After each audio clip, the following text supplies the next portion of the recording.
Is a joint meeting of the Ways and Means Committee and County Facility today to listen to OCC on their budget request. So we're going to start with item 1. If somebody from OCC could come up. Dr. Hilton, are you going to present?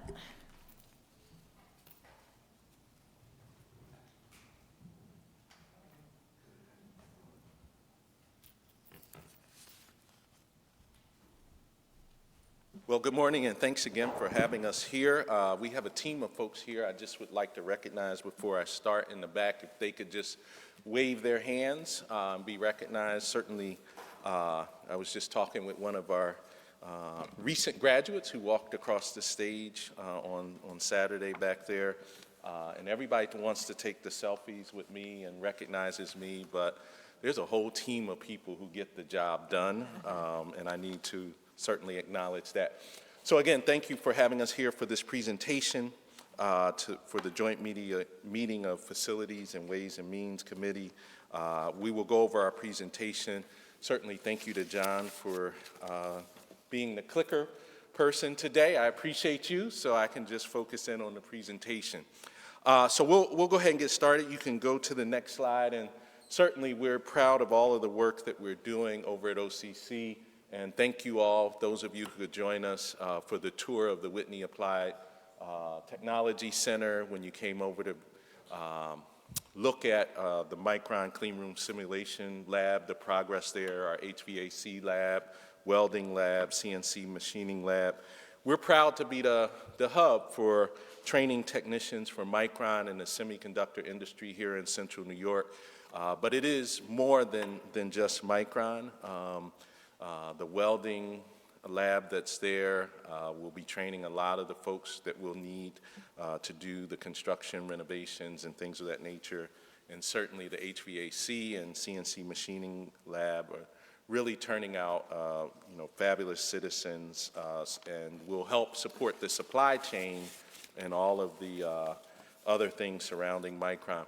So before I get into the money and the dollars and cents, I want to ground this conversation in the reason for why we do this work, right? It's really all about our students and our community. And so if we can go to the next slide, I want to just share a few alumni stories with you, the first of which is Anthony Mancini.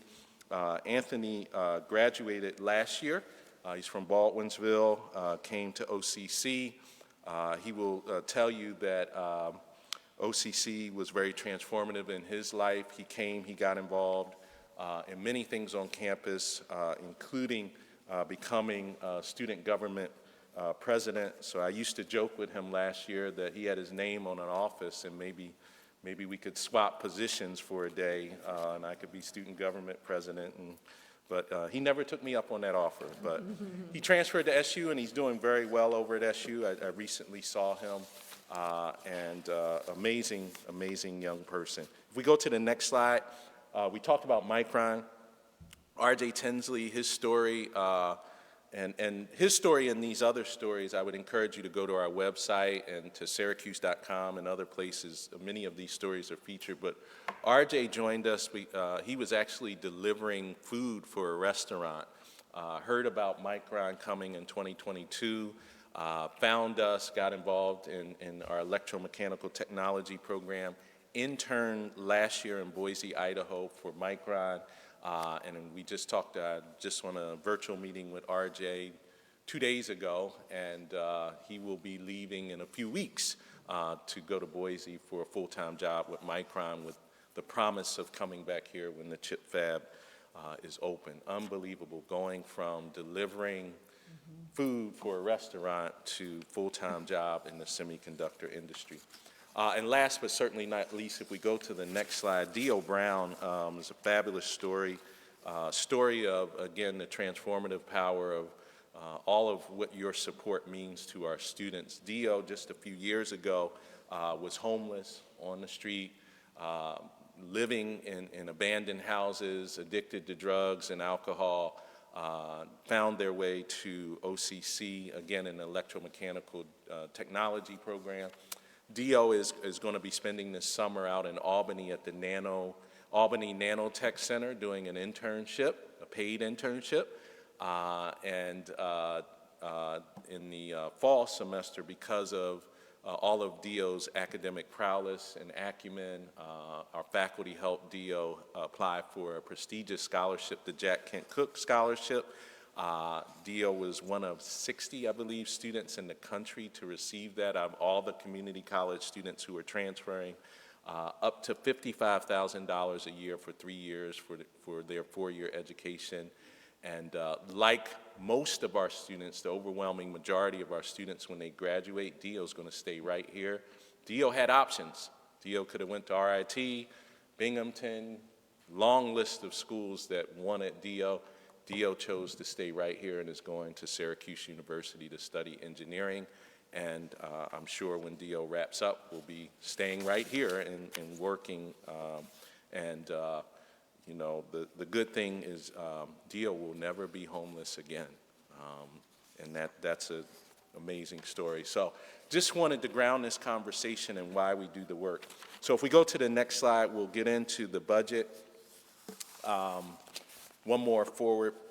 Our Board of Trustees just recently, May 13th, approved our budget, roughly $68 million for our operating budget. We, as I've committed to you each year that I've come, we've used our taxpayer dollars wisely, and we've thankful to our board for guiding us in their fiduciary responsibility. Some of you know that we have some new board members that were appointed by the county executive, Haji Adan and Bill Gilberti, and they've joined the board recently and have been a tremendous help. Next slide. So the real meat and potatoes here is, in a summary, is that we're asking for no operating budget increase from the county. We are asking for the remaining portion of what was broken into 3 asks for capital, roughly $10 million. And again, we understand the fiscal challenges that are facing not only the county, the state, and others, and we are continuing to be prudent in our use of taxpayer dollars. If you go to the next slide, we list our revenue sources here. So you will see our state aid, our county aid broken down there with the percentages, and the other big source of aid comes from our students. And so for our 2025-2026 academic year, we did have to raise tuition 2%. It's roughly $55 a semester for a full-time student, or a $5 increase per credit for a part-time student. With that, we continue to look at how we can generate other revenue from grant sources and other things. If you go to the next slide, our expenses, this is what all of our finance people work hard to make sure that our revenues equal our expenses.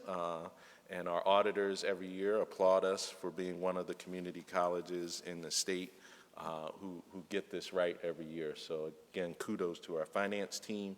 Like most institutions of higher education, most of our expenses are in our people, our personnel. So you'll see roughly 82% in salary, wages, and benefits, and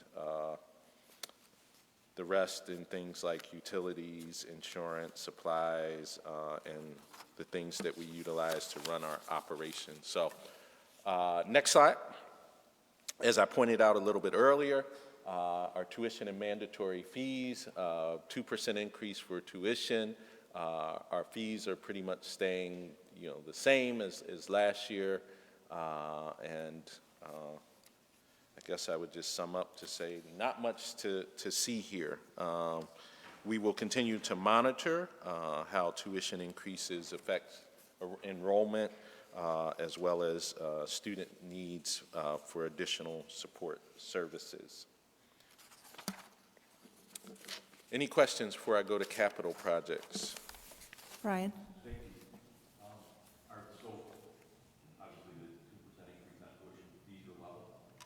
Fees are pretty much level. I believe there was one fee, somebody help me, that went up $5. Am I wrong? All of the fees stay the same. There we go. Same with housing, there's no increase to our student housing. Correct, correct. The only thing, I apologize, the only thing that goes up, which goes up every year, is meal plans, because food goes up every year. Thank you. Thank you, Mark. I just have a two-part question on the tuition. When was the last time you raised it? So last time we raised tuition, I have a You can say it was, slide here, was fall of 2023. The tuition went from $2,595 per semester for a full-time student to $2,645. So it's been that for the last 2 years. yeah, that's what I thought. And then how do we compare to other community colleges as far as our rate? Yeah, we always, since I've been here and before I've been here, we're in the bottom third out of the 30 community colleges in terms of our cost. Okay. Right, right. Good. So Thank you. we keep it affordable as possible. Yep, Questions? good questions. Okay. Do you want to go on to the All capital? right, we'll go on to capital. So next slide. So for our capital projects, we'll start, we have 3 components to the capital ask. If you go to the next slide. The first is what we call college-wide enhancements. So these are things in terms of support services. In particular, the first major item is our Gordon Student Center upgrades. Gordon is the student kind of hub or living room, if you will, for our institution. That is where most of our support services that help students persist and graduate live. So our community care hub, which houses our food pantry, it also houses our mental health counselors, all of the students who need financial aid. You know, over 85% of our students receive financial aid. Financial aid is housed in Gordon. Records and registration, admissions, student accounts, and many other things. I would also note that in Gordon, if you go to the next slide, Gordon, it really kind of hones in on our core value of students first, placing the students at the center of the education and providing the wraparound services that they need. There's additional, I shouldn't say additional, a part of this would be a renovation to the cafeteria area, and noting that the cafeteria certainly serves our students in terms of food and nutrition, but Gordon is also, the cafeteria area of Gordon is also the area where a lot of students go to study while they're eating, go to work on group projects and things of that nature. So if you go to the next slide, we have some pictures for you to really show you the age and the wear on the Gordon Student Center. Our Welcome Center, you can see there the entree to it. You can kind of see the bottom of the doors there are probably in, I'll say, I pay attention to those things, and it kind of aggravates me every time that I walk into the Welcome Center, where we have groups of students, prospective students who want to come to OCC. And I wonder what the students and their parents think, when they walk into spaces and see doors and things like that. If you go to the next slide, because Gordon's a highly trafficked area, the great room there is one of the most used areas for events, both for our college as well as the community. It desperately needs upgrades for better access, IT, and overall coordination. Let me go to the next slide, because I talked about cafeteria. This is a mock-up on the next slide of the rendering that could be what our new cafeteria looks like. And in particular, I'll note this renovation is also needed Our students did a survey this semester about dietary needs and how or lack of dietary needs being provided affects their education negatively. And it was spearheaded by a student who was just diagnosed with celiac disease late last year. And she said, I had never realized, now that I can't have gluten, I never realized how important like these dietary things are. The way our cafeteria is set up right now, we don't have an available option to have the segmentation for allergen-free delivery of foods, which is critical. Next slide, there's some refurbishments and interior upgrades that need to be done. And you can see the dollar amount there at the end. These are the things that can pose safety risk and reduce accessibility to our facilities. Next slide. Things like entrance doors, stair treads, flooring, wall finishes, and elevator cabs. We have some pictures on the next slide. I know I shared with some of you. I was going over it. We had a major event on campus. We had folks from Central New York, Southern Tier, and some folks from downstate for a big small business development awards presentation, people from the federal government, state, et cetera. And I went over to go to the event, which is in Gordon Student Center, and that photo there that you see to the left, I went over to grab the door, and the door handle was not there. I'm glad whoever, when the door handle came off, I'm glad they sat it next to the door so we could get it replaced and fixed. But those are the type of things that I know, as beautiful as our campus is, people don't necessarily recognize that. Certainly, the pictures there also show the wear and tear on those items. If you go to the next slide, you'll see the wear and tear on the stair treads as well as the elevator cab there on the right. I know it looks like it's being held together by duct tape, but I promise you it's operational, it works.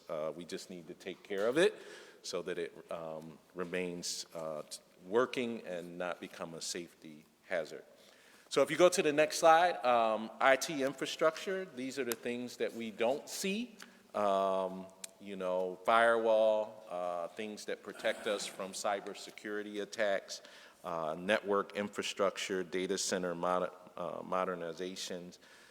These are critically important to keep our campus, if you go to the next slide, keep our campus in today's technology and keep us safe and secure as it relates to technology.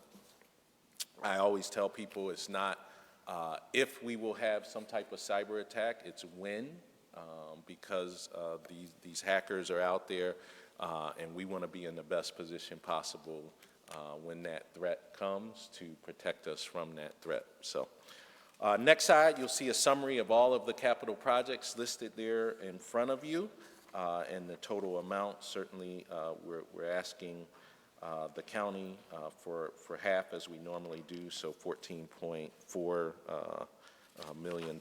So if we go to the next slide, I certainly want to thank the committees and the county ledge, the work that you all do. As I pointed out, while we talk about dollars and cents, it equates to real transformation of individual lives. When they're able to secure affordable education, walk across the stage and into a career like RJ or transfer to a four-year institution like Dio and Anthony. So it really does mean the world to us, your support. I certainly just briefly will mention the state budget, and we're excited about SUNY, what is being branded as SUNY Reconnect, Free Community College for Adults. So we are beginning to promote that, and I know Sarah's back there and her team are aggressively marketing that program to help us draw some more students for the fall semester and next academic year. So I'll pause there to see if there's any questions on capital or anything else. So on the capital plan, the CIP that we get in the fall indicates a little bit less request than what has come over. So I wonder if you could maybe give us some more information on what's being included. And that was for the Gordon Student Center. Gordon Student Center. Yeah. So I know I will need help. Actually, I could take over Yeah, for or that. if Mark wants to answer that question. It was an incorrect amount that was put in last year's SIP. It was the 13 million from what was previously for the learning environment upgrades that was approved last year. That total came down. It was supposed to be 18 million, and we were going to have 9 million for the IT infrastructure. What we did after looking at the IT needs and as well as the Gordon needs, we reallocated those dollars. So after when I get back to the office, I can email you kind of that reconciliation that what we asked the county for back in 2022 when we were laying out the plan, that we're not asking for any additional dollars. It's a couple things changed, and there was a mistype in the CIP for that. Thank you, Mark. And I'd ask Christy if you want to just take a look at that and just see if there's any impacts on the county finances as a result of any changes. Sure. From the CIP book to what is before you, there is an additional $2.5 million. I'll go back and confirm the dollar change Okay. that was there. But from the CIP book to what's before you right now, the county share is a $2.5 million difference. Okay, okay. Good. Thank you. Thank you Okay. for asking that question. Yep. And we'll get that resolved right away. But I think as Mark pointed Yeah. out, typo, and it is equivalent to, I think, the original ask several years ago. Yep, Yep. yep, okay. Any other questions? Okay, Brian? Like on this time, Jamie. Back to the operating budget. Yeah. I think.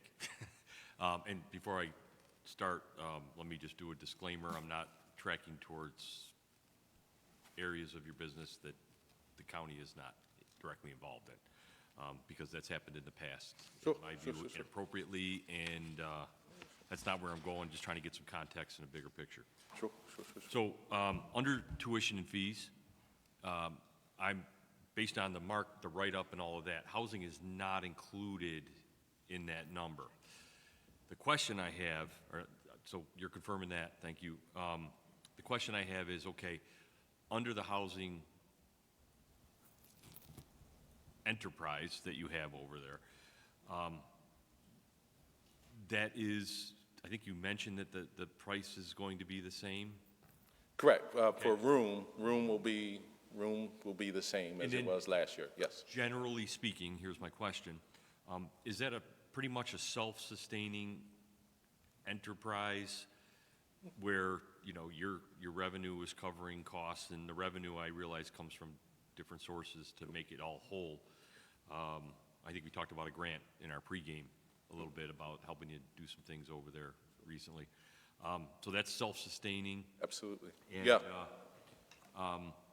As far as the accounting is concerned, because it's self-sustaining, do those funds, do you have any kind of obligation? Like, we have different funds that we raise revenue from. Do you have an obligation to maintain the integrity of all of that accounting under one umbrella?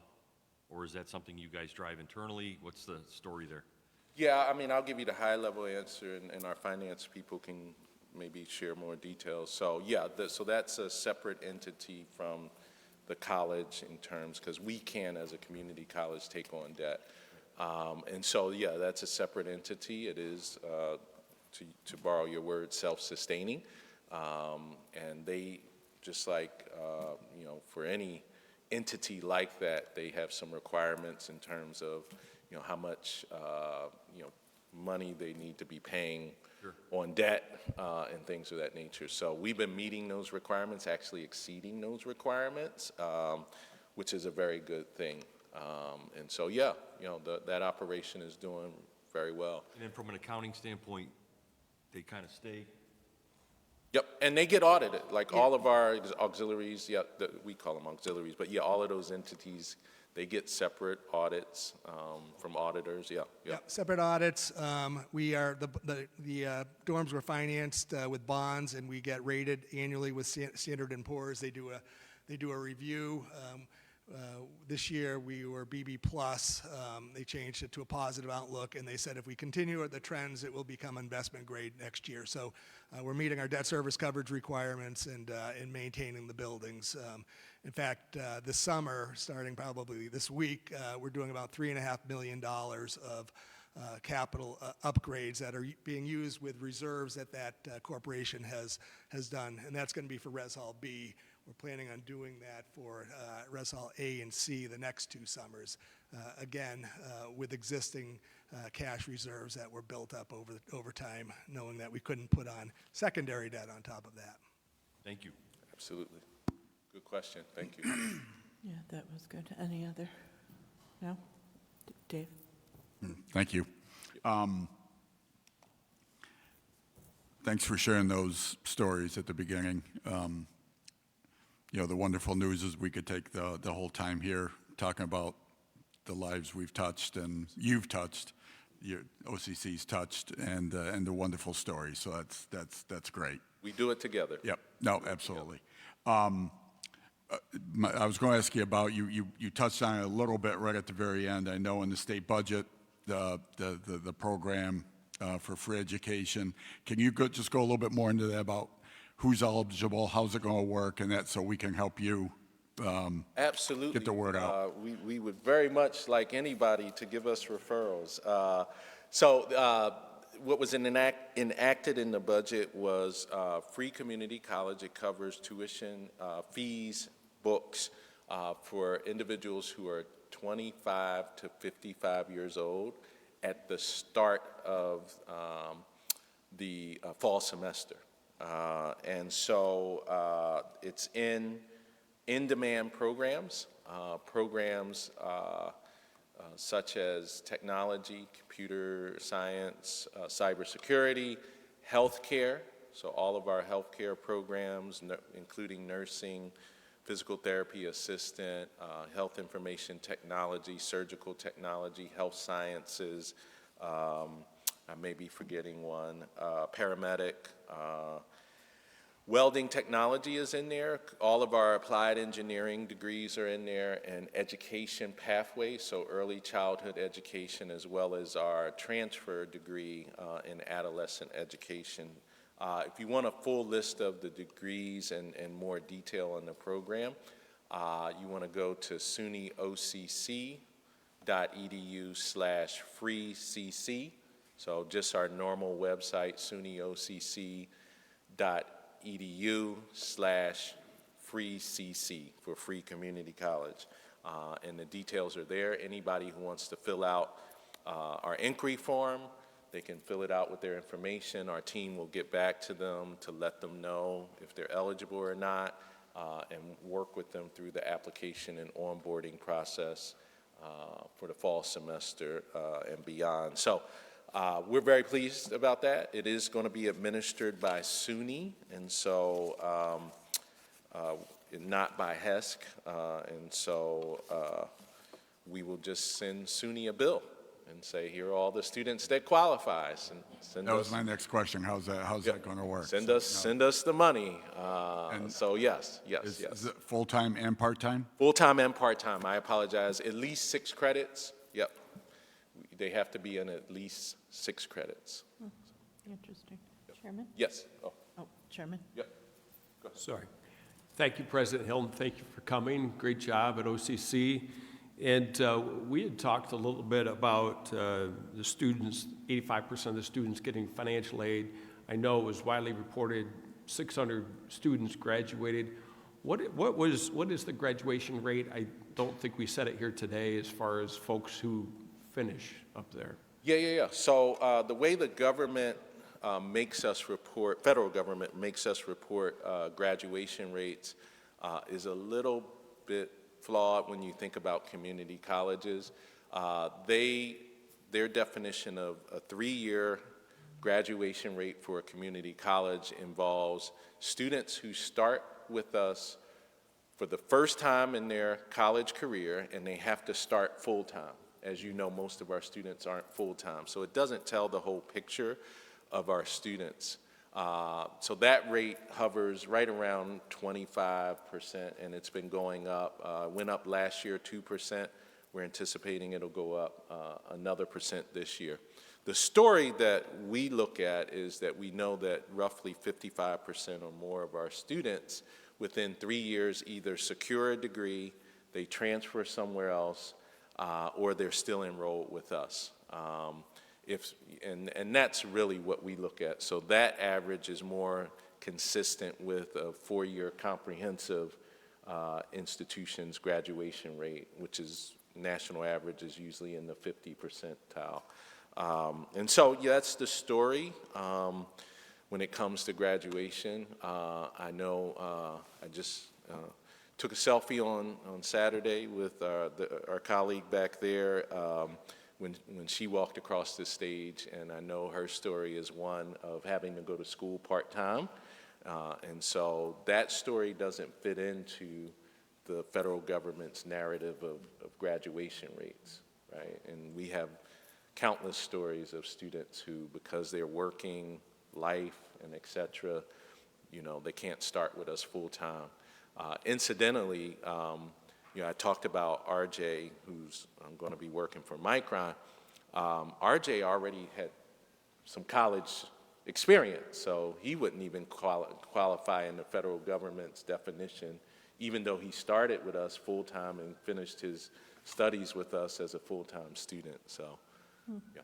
Well, just to finish that, so knew some of that, but in my opinion, after speaking with you and spending time up there, right, you've got a bunch of counselors that are very involved with students to make sure that they stay engaged, make sure that they keep their eye on the ball, make sure that they finish.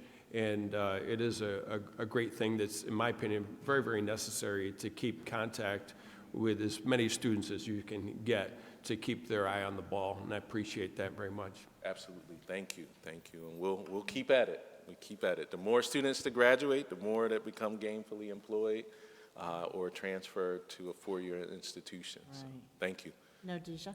Yes, and mine is more of statements. Tim, I just wanted to also mention, too, that a lot of times, you know, OCC is a great place to take credits cheaper, right? So a lot of times we take our prereqs there and we register and we deregister the next semester, and that's not factored in either. And I wanted to just go back to the free education. It's going to work in a way that the students are going to also apply for financial aid. So they're going to apply for financial aid. What's going to happen is they're going to supplement the money when students sometimes have to take loans, right? They're going to supplement that money, or sometimes you have to pay for stuff out your pocket. But you still go through the financial aid process, and whatever you get through financial aid, they'll just pick up what's left over. I wanted to say thank you. Yes, I wanted to say thank you to you for meeting with us the other day. So you keep looking at us. That's why we don't have a lot of questions. We asked our questions already. Yeah. Thank you for being that driving force in our community for our students to have a place to be. A lot of times SU students aren't ready to go there, but a lot of our community members, they do find that place in OCC. I want to say I spent a lot of time in that Gordon Student Center, and yes, pushing carts to bring supplies and trying to get up that little silver plaque at the door is difficult. Even trying to press the button, you know, to open the doors for those with disabilities, and you're standing there, you're waiting a long time for the door to open, right? Yes. But just thank you. Those upgrades are really needed. Even being in the cafeteria area myself, it's really needed. It's time. When was the last time that they upgraded that area? Because like I was saying the other day, I was there in 93, so it's a big difference now. Sure. Sarah, do you remember the last time Gordon was? I think we did a partial cafeteria renovation, maybe in the 2000s, early. It's been a while. Over 20 years. The actual Gordon area, I know, has been about 20 years or so. Yeah. It's been a while. Yep. It's at that point where we should be renovating it. Yes, upgrading it. So, absolutely. And thank you for clarifying. Yes, for the SUNY Reconnect program, students will be required to apply for financial aid through the TAP application, the state grant. We have taken the approach that we're also going to ask them to apply for federal grant aid, so they will have all these grant sources available to them before the free tuition kicks in, tuition fees, et cetera, kicks in. So, yeah. Is the Social Services Department aware of this program? Because they've got a program that's called Next Gen, where they're working with families to get them into jobs or maybe get them the education that they need to get into jobs. And I think a partnership with the Department of Social Services, Sarah Merrick, would be a good opportunity for people to take advantage of this program. We Sarah. are working with Next Gen.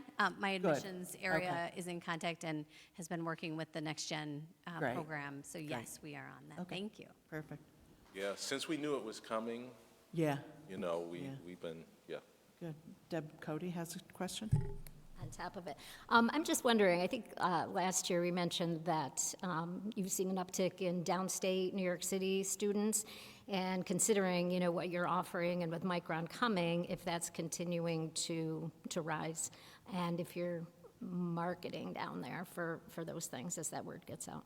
Yeah, I'll just talk at a high level, and Sarah can talk about details. So, yeah, we continue to market down there. Our admissions counselor, who was in New York City recruiting for us, took a job at another institution back at the beginning of recruitment season.